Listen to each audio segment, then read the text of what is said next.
आनी जेजून आमकां ह्या आयच्या शुभोतान कितें शिकयता काय, आमी जाणा हे दोन वसूलदार जे आसले तांचे लागीं कोणूच तांकां बरे भशेन वागनासले, कित्याक समाजांत तांकां पातकी म्हूण समजताले, कित्याक ते रोमकारांचें काम करताले, धंदो ते एकठांय करताले लोकां कडल्यान आनी ते रोमकारांक दिताले.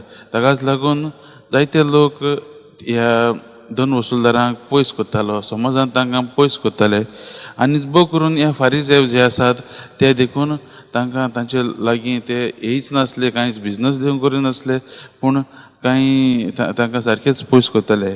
आनी हे असल्या मनशांक जांकां समाजांत पयस केलेले आसात आनी जांकां समाज आपणावंक फाटीं सरता, तांकां आज जेजू आपणायता.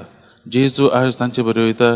जेजू आयज ह्या माथेवाक जो एक दोन वसूलदार ताका तो आपणायता आनी आपल्याच्या शिसाच्या हिंडांत तो ताका भितर घेता. आयज मोगाच्या भावान भयणो, आमी ह्या वाचपांतल्यान दोन तरेचे दोन स्वभावाचे मनीस म्हाका दिसून येतात. पयलो म्हणल्यार माथेव आनी दोन वसूलदार. कोणी हांकांय कितें जाय आसलें समाजांक एक आमकांय भाग जाय आसलो अशें तांकां दिसत, पूण समाज तांकां दिनासलो. पूण जेन्ना जेजू येता मोगाच्या भावान भयणो, तेन्ना माथेव फाटीं फुडें नासतना तो जेजूचो पाटलाव करता. आनी हेंच आमकां कितें दाखयता, जेन्ना मोगाच्या भावान भयणो आमी कितलीं पातकी जावं दी, जेन्ना जेजू आमच्या जिवितांत येता आनी आमी ताका उक्त्या मनान काळजान घेतात, भितर घेतात, तेन्ना आमचें आख्खें जिवीत बदलता.